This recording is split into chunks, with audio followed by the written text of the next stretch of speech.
warahmatullahi wabarakatuh. Waalaikumsalam warahmatullahi wabarakatuh. Bismillah, alhamdulillah, wassalatu wassalamu ala rasulillah wa ala alihi wa sahbihi wa man wala. Subhanaka la ilma lana illa ma 'allamtana innaka antal alimul hakim wa la hawla wa la quwwata illa billahil aliyyil azim. Allahumma ighfir lana hikmataka wanshur 'alaina rahmataka min khazaini rahmatika ya arhamar rahimin. Alhamdulillah, puji syukur senantiasa kita panjatkan kehadirat Allah Subhanahu wa taala di malam hari ini. Kita masih diberi kesehatan sehingga bisa melaksanakan sholat maghrib berjamaah. Dan insya Allah kita lanjutkan kembali pembahasannya masih di babnya bab obat. Bismillahirrahmanirrahim. Wa an Abi Sa'idin Sa'd bin Malik bin Sinan Al-Khudri, dari Abu Sa'id yang biasanya suka disingkat langsung Abu Sa'id Al-Khudri. Ternyata lengkapnya itu namanya Sa'id, yaitu Abu Sa'id ini adalah Sa'ad namanya ya, Sa'ad bin Malik bin Sinan Al-Khudri radhiyallahu anhu, anna Rasulullah sallallahu alaihi wasallam, bahwasannya Rasulullah sallallahu alaihi wasallam bersabda, karena fi man kana qablakum, adalah di kalangan orang yang ada sebelum kalian. Berarti Nabi bercerita tentang orang yang ada di masa lalu. Entah di masa Nabi siapa, Rasul tidak menyebutkan itu. Yang pasti ini orang berasal dari umat yang ada sebelum kalian, kiranya begitu.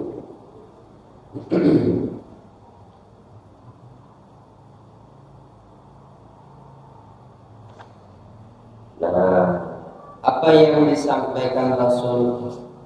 Rajulun qatala tis'atan wa tis'ina nafsan, bahwa di kalangan orang yang ada sebelum kalian itu ada seorang laki-laki yang telah membunuh 99 orang. Pasti kita pernah atau bahkan mungkin sering ya dengar kisah ini. Seorang laki-laki yang telah membunuh 99 jiwa, 99 orang telah dia bunuh. Tidak disebutkan siapa namanya karena tidak penting untuk menyebutkan nama, karena tujuan dari Nabi menyampaikan ini bukan untuk mengenal orangnya, tetapi tujuannya adalah apa yang terjadi dengan dirinya yang harusnya menjadi pelajaran buat kita. Dan ini orang tadi dosanya apa? Membunuh 99 jiwa. Gede nggak tuh kira-kira dosanya? Jangankan 99 lah. Di Al-Quran itu kita membunuh satu orang saja, itu dosanya sama dengan membunuh seluruh umat manusia di atas muka bumi ini. Gitu? Itu ajaran Al-Quran ya, jadi itu yang diajarkan Al-Quran itu. bahwa membunuh satu jiwa sama dengan membunuh seluruh umat manusia yang ada di muka bumi ini. Jadi kalau ajaran yang mengajarkan begitu murahnya nyawa manusia itu hanya karena dianggap berbeda pandangan dengan dirinya, ya jelas itu bukan dari Al-Quran. Ya, halalnya darah itu pada saat perang kondisinya itu, atau ketika kita kondisinya terancam. Kalau cuma gara-gara beda pandangan terus yang lain dianggap kafir dan halal darahnya, itu adalah sebuah kejahatan. Ya, tidak ada. Islam mengajarkan itu. Ya, dan gara-gara adanya kelompok yang seperti itu kan, nah yang kemudian yang menjadi sasaran itu adalah Islam secara keseluruhan. Bahwa ajaran Islam itu radikal, yang menciptakan teroris. Padahal Allah. Jadi membunuh 99. Fasa'ala an a'lani ahlil ardi. Maka si laki-laki ini pun kemudian bertanya tentang orang yang paling alim di antara penduduk bumi. Secara harfiah artinya begitu. Yang dimaksud tentu yang paling alim di antara penduduk negerinya. Bumi itu maksudnya ya, wallahu a'lam, daerah mana itu nggak disebut. Maka setelah ia bertanya, kemudian fadulla ala rahib, maka ia pun ditunjukkan pada seorang rahib. Siapa rahib? Istilah rahib itu biasanya ada pada agama rahib Nasrani. Ya. Rahib itu nih pengertiannya adalah al-mutakhalli an ashghalid dunya wa tariku limaladhiha waz-zahidu fiha wal mu'tazilu li ahliha al-mu'tamad lil masyayikh. Al-mu'tamid lil masyayikh. Jadi rahib itu adalah orang yang menjauhkan diri dari kesibukan dunia. Kalau di ajaran kayak Buddha mungkin kayak biksu gitu kali ya. Kalau di Kristen apa? Yang menjauhkan diri dari kesenangan dunia, bahkan sampai tidak menikah. Nah, itu ada kan ya? Ada. Jadi menjauhkan diri dari kesibukan dunia, meninggalkan kesenangan dunia, itu bahkan ya membenci kesenangan dunia itu, al-mu'tazil li ahliha, bahkan menjauhkan diri, mengisolir diri dari penduduknya atau dari penduduk dunia ini, jarang ketemu orang. Begitu katanya. Uzlah. Dalam Islam juga ada konsep tentang uzlah itu. Ya ada. Bagi orang-orang yang memang tidak punya tuntutan, kalau dia kehadirannya dibutuhkan dan kehadirannya itu sangat dinantikan oleh masyarakat, jika tidak ada maka akan ada kemudaratan. Kalau bukan orang yang demikian, seandainya kondisi lingkungan itu dianggap sudah rusak, kalau tetap tinggal di situ, agamanya bisa terancam dalam pengertian dia nggak bisa menjalankan ajaran agama. sebenarnya yang wajib uzlah atau hijrah. Ya. Nah, tapi kalau di sini mah yang memang dengan sengaja begitu ya, di antara ajaran agamanya seperti itu, ya, termasuk yang sebetulnya nggak ada dasarnya kalau sampai kemudian meninggalkan menikah. Ya, bahkan sahabat Nabi pun ketika ada yang berjanji bahwa ia tidak akan pernah menikah seumur hidupnya, ditegur sama Nabi kan? Ditegur. Nah ini yang pasti adalah orang ini, rahib ini berarti orang yang dianggap alim tuh. Karena tadi si pembunuh itu kan bertanya tentang orang yang paling alim di antara penduduk negeri itu, lalu ditunjukkan pada seorang rahib. Fa'atahu faqala, maka si pembunuh ini pun mendatangi rahib tersebut dan bertanya, innahu qatala tis'atan wa tis'ina nafsan fahal lahu min taubatin. Perhatikan Pak pertanyaannya, ini pelajaran buat kita. Dia itu ingin bertanya, mungkin sudah merasa jenuh dengan dosanya, sudah membunuh 99 orang, entah sadar terus ingin tobat atau sudah terlalu sering membunuh gitu ya, jenuh, pengen cari suasana baru ya. Ya tapi kemungkinan besarnya dia pengen tobat, dia sadar, nah, pengen tobat, tapi dia mikir hanya dosa saya gede banget itu, 99 orang udah dibunuh. Maka dia bertanya begini, ini yang harus jadi pelajaran buat kita adalah perhatikan bahasa yang digunakan oleh orang ini. Mungkin kalau dengan bahasa kita, Tuan Rahim,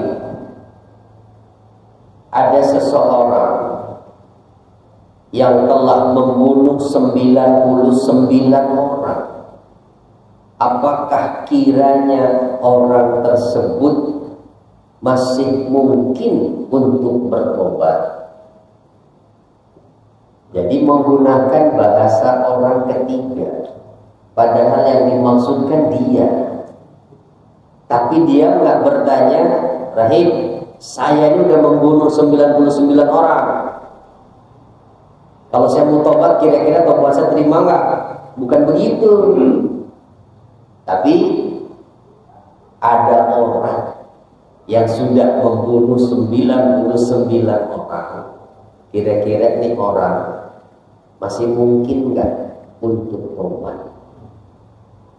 Nah, jadi kalau kita mau bertanya tentang masalah pribadi, apalagi pertanyaannya di forum terbuka, kayak di majelis gitu.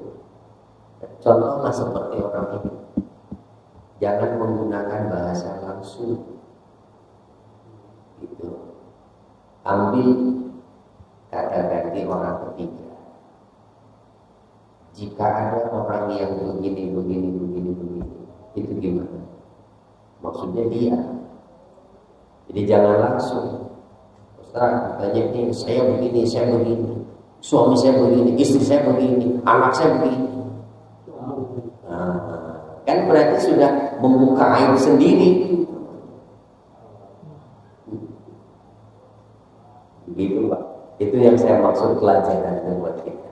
Ya. Jadi kalau bertanya kepada orang itu akan lebih baik kalau masih bisa disembunyikan begitu. Sembunyikan. Nah, maka si rahib pun menjawab, faqala, ia pun menjawab, la. Apalah itu? Apa? Ya lakman, saya nggak tahu ya. Lakman na'am ya tahu lah. Sebodoh-bodohnya orang bahasa Arab juga lakman na'am tahu. Kalau na'am, ya. Kalau la,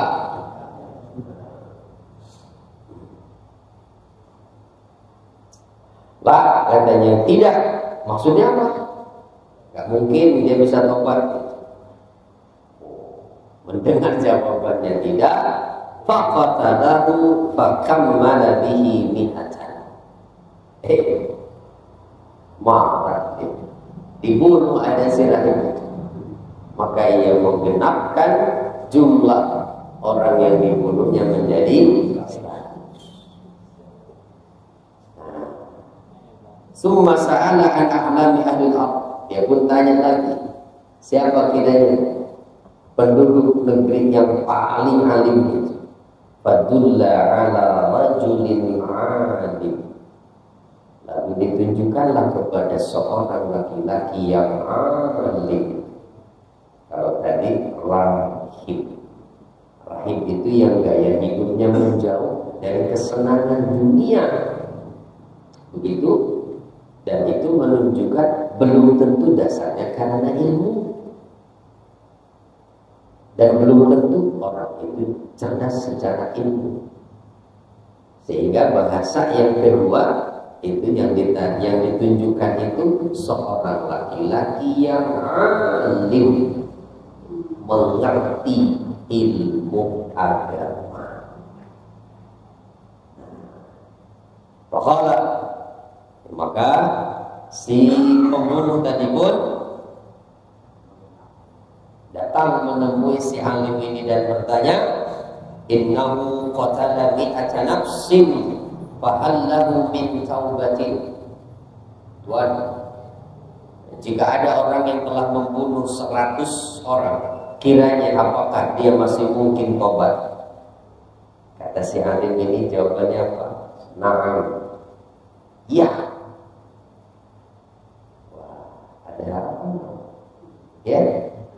Ketika dibilang na'am wa man yaqulu bainahu wa baina taubat.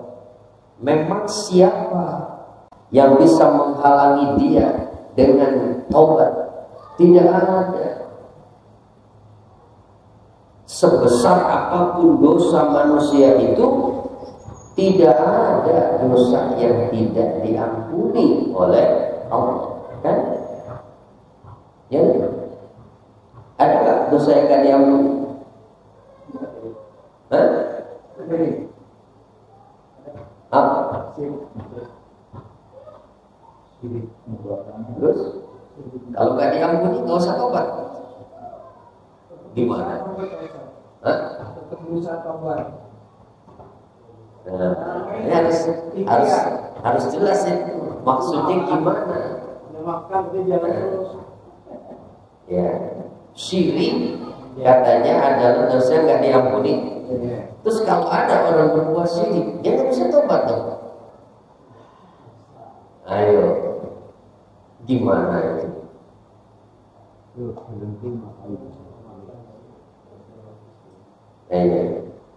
Betul ada ayatnya, innallaha la yaghfiru an yushraka bih wa yaghfiru ma duna dzalika liman yasha.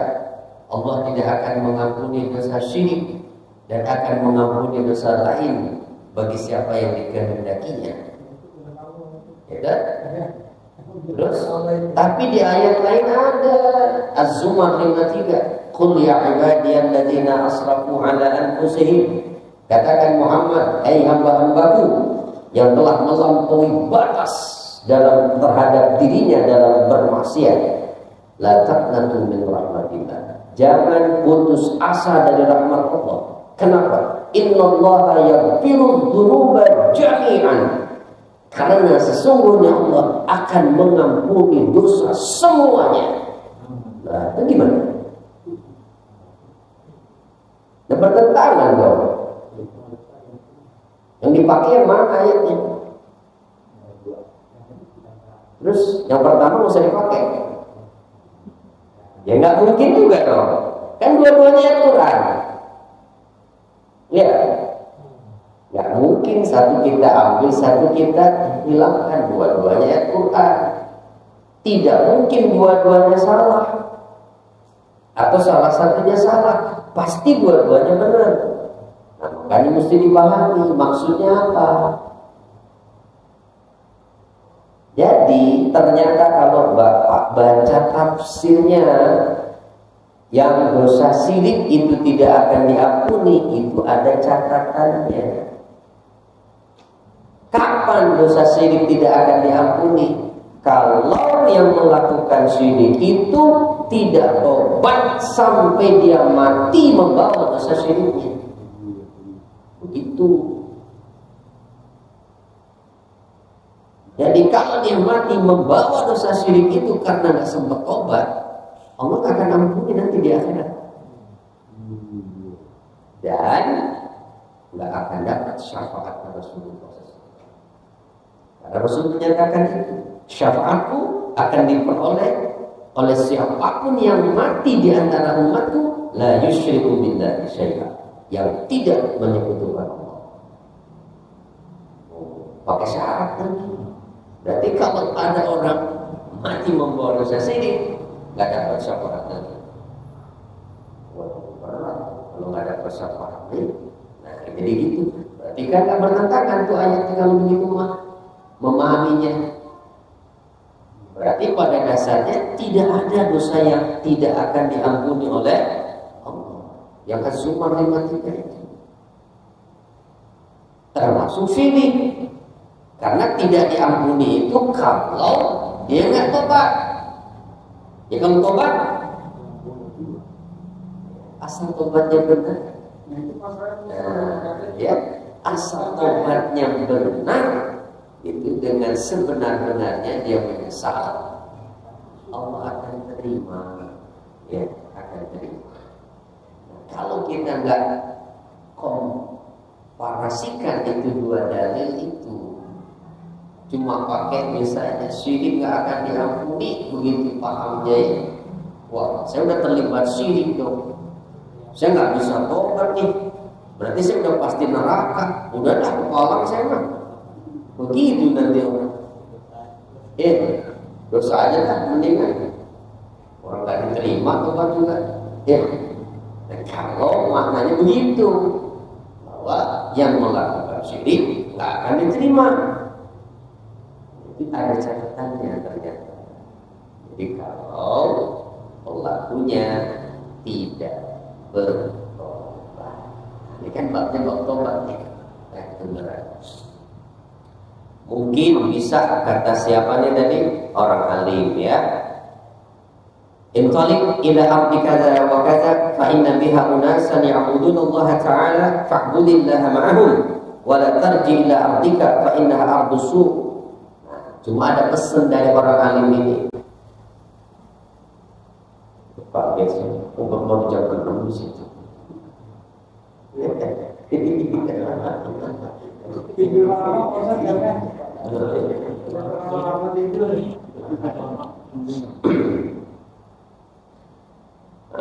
Begini katanya, kalau kamu mau tobat, syaratnya tinggalkan tempat tinggal kamu sekarang ini. Kamu pergi ke tempat kaza, tempat anu disebut tempatnya, karena di situ ada orang-orang yang tekun beribadah menyembah Allah. Orang-orang baik di situ. Beribadahlah kepada Allah bersama mereka di sana. Kau nyantri di sana ya, belajar agama. Tinggalkan tempatmu sekarang ini, karena itu bukan tempat yang baik, itu tempat yang buruk. Kita jadi tahu berarti latar belakangnya kenapa orang ini bisa jadi jahat seperti itu. Berarti lingkungannya yang menjadikan dia sebagai seorang pembunuh itu. Berarti lingkungan itu mempengaruhi kepribadian seseorang. Ya, itu makanya kalau mau cari rumah, kata Nabi, al-jar qablada, perhatikan lingkungan tetangga sebelum rumah. Bapak kalau mau cari rumah, jangan lihat tipe dan model rumahnya gede apa kecilnya dulu.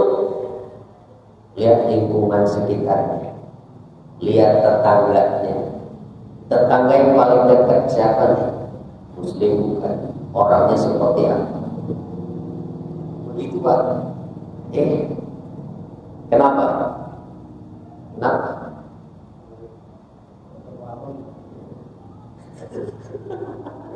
Dekat warung apa?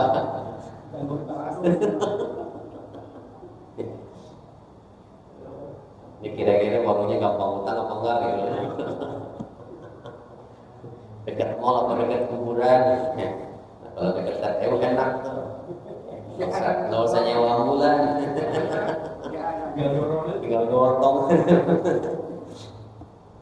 Maksudnya lingkungan itu akan menentukan nanti kalau kita punya anak nanti akan main dengan tetangganya. Oleh kalau punya tetangga yang kurang baik, itu anak kita akan kena pengaruhnya nanti. Apalagi kalau punya tetangga yang buruk akhlaknya, walaupun rumah kita bagus, nggak bakal betah kita tinggal di situ. Benar nggak?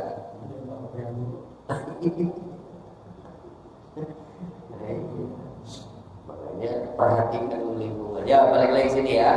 Jadi orang tadi disuruh hijrah, pindah. Oh, suruh nyantri tuh Pak. Jangan balik lagi ke situ.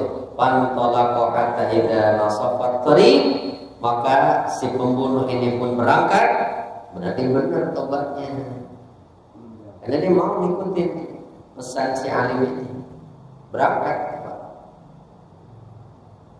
Hatta idza nasafat tariq, sehingga ketika berada di pertengahan jalan, atahul maut, kematian mendatanginya, meninggal.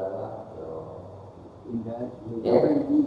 Fakhtasamat fihi malaikatul rahmati wa malaikatul azab, maka setelah orang ini meninggal terjadilah pertengkaran, perselisihan antara malaikat rahmat dengan malaikat azab. Faqalat malaikatul rahmat, malaikat rahmat berkata, ja'a taiban muqbilan biqalbihi ila Allah Ta'ala. Orang ini berangkat dengan bertobat, hatinya menghadap kepada Allah Subhanahu wa Ta'ala. Kata malaikat azab, innahu lam ya'mal khairan qattu, tapi kan dia belum berbuat kebaikan satu pun. Ya kan?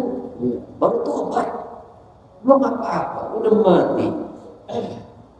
Fa'atahu malakun fi surati adamiyyin, lalu datanglah kepada mereka seorang malaikat yang lain dalam wujud adami, manusia. Faja'aluhu bainahum ay hakaman, maka para malaikat ini pun menjadikan malaikat ketiga ini sebagai hakim, dan dia mengatakan, kisuma bainal ardain fa ila ayatihi makana adna fahwala. Begini aja, kata malaikat ketiga, ukur saja jarak dari tempat orang ini meninggal kemana yang paling dekat jaraknya, berarti anggap dia masuk ikut penduduk tempat itu. Kemana yang paling dekat? Itu paham maksudnya ya? Faqasu fawajaduhu anna ila al-ardi allati arada. Maka setelah diukur ternyata mereka mendapati jarak itu lebih dekat ke tempat yang menjadi tujuan orang ini. Itu kan tempat baik tadi. Berarti orang ini dianggap ikut bergabung dengan penduduk negeri atau kampung yang baik itu. Dalam sebahagian riwayat dikatakan sebetulnya jaraknya masih lebih dekat ke tempat asal dia. Tapi pada saat malaikat itu mengukur jarak, Allah menjadikan bumi ini bergeser, mendekat lagi. Jadi lebih dekat ke tempat tujuan, menunjukkan Allah ridho dengan tobatnya orang ini. Ya, Allah ridho dengan tobatnya orang ini. Padahal dia sudah membunuh 99. Maka akhirnya malaikat rahmatlah yang membawa ruh si pembunuh tadi. Ya, begitu katanya Pak. Nah, seperti itu ceritanya itu. Ya, apa yang bisa kita ambil dari kisah ini? Pertama, bahwa husnul uslubin nabi fit tawjih wal mau'izah bi darbil amsilah al-waqi'iyah. Baiknya cara Nabi dalam memberikan bimbingan serta nasihat dengan cara membuat perumpamaan itu yang benar-benar terjadi. Jadi kalau kita mengambil pelajaran dari satu kisah, itu biasanya lebih cepat memahaminya daripada kita dengar ceramah. Ya, enggak? Iya, lebih cepat paham daripada mendengarkan teori tentang tobat. Lebih cepat pahamnya kalau dengar cerita.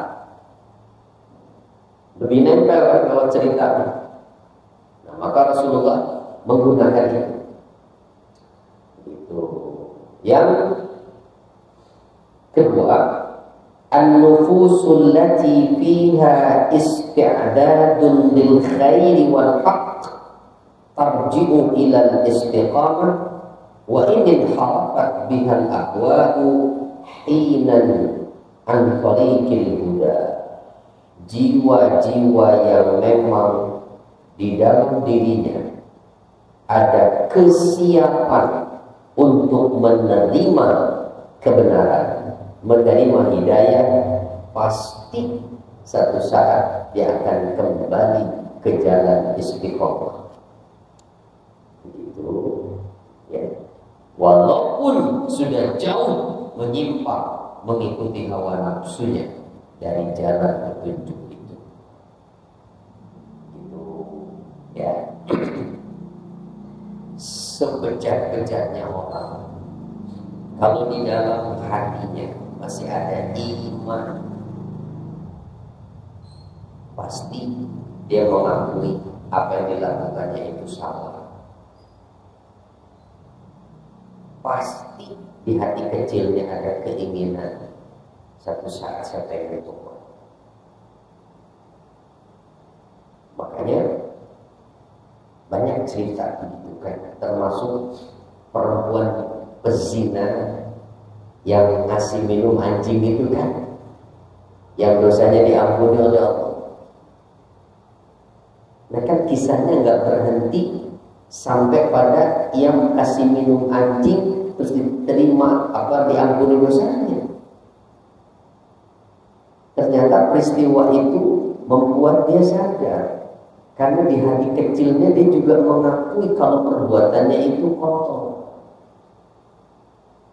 Jadi setelah itu dia tobat, nggak pernah lagi menjadi pelacur, jadi orang bertakwa. Ya pantas diampuni dosanya, gitu ya. Jadi jangan sampai berhenti hanya sebatas ngasih minum anjing terus diampuni dosa. Nanti meremehkan dosa. Jadi pelacur aja bisa diampuni dosanya, cuma gara-gara ngasih minum anjing doang. Nyari anjingnya kalau gitu. Begitu ya. Padahal yang menjadi sebab utama diampuninya adalah tobat. Setelah itu dia tobat. Gitu. Dia mikirkan, ya Allah, anjing yang najis kayak begini aja, ternyata masih diatur rezekinya ketemu saya sehingga dia bisa minum. Dia juga ingat dia, ya Allah, malu saya pekerjaan saya kotor ya Allah, tapi kok masih aja ngasih rezeki. Kan mestinya orang-orang yang ahli maksiat juga mikir tuh, saya nggak pernah sholat, tapi kok masih aja kasih rezeki ya Allah. Ya, kalau Allah mau kan pisahin aja, nggak pernah sholat makan, nggak usah dikasih, itu nggak usah dikasih oksigen gitu. Dia berhenti, dia nggak bisa nafas. Berapa lama kuat kira-kira? Tapi kan Allah nggak begitu, nggak sholat bertahun-tahun masih aja masih leluasa dia bernafas, masih dikasih itu. Balik sini. Lalu yang ketiga, fadlul ilmi ma'aqillatil ibadah ala kasratil ibadah ma'al jahli. Nah, ini. Punya ilmu tapi sedikit ibadah lebih utama daripada banyak ibadah tapi bodoh tentang ilmu agama. Dari mana dipelajari? Perbandingan antara rahib dengan alim. Rahib ini kan lebih cenderung ke ibadahnya, ilmu kurangnya. Begitu Pak? Ya. Oh, kalau begitu mau usah rajin ibadah Pak. Cari ilmu aja banyak. Ini enggak juga begitu. Kalau mau rajin ibadah artinya lakukan ibadahnya atas dasar ilmu. Pak, jangan salah-salah kalau bikin kesimpulan. Lalu yang berikutnya, pintu tobat akan selalu terbuka. Orang yang bertobat akan diterima sebesar apapun dosanya dan sebanyak apapun kesalahannya. Jadi nggak ada kata terlanjur. Kepalang saya mah udah kebanyakan dosanya, dan nggak apa-apa saya mah rela masuk neraka juga, ya.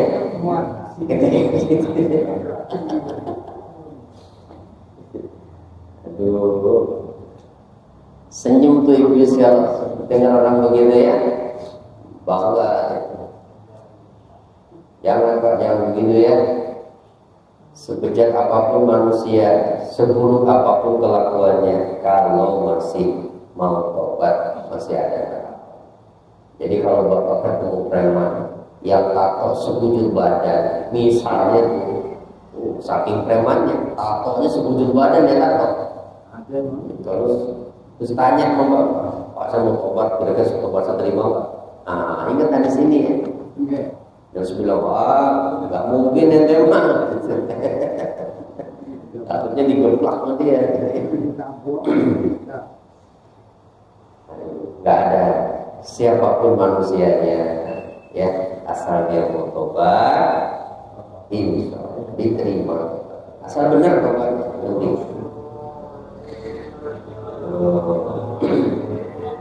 Kemudian al-da'i ila khair wa man yantasibul mu'ajalata li mu'ajalati nufus an yakuna dha hikmatin balighah bihaitsu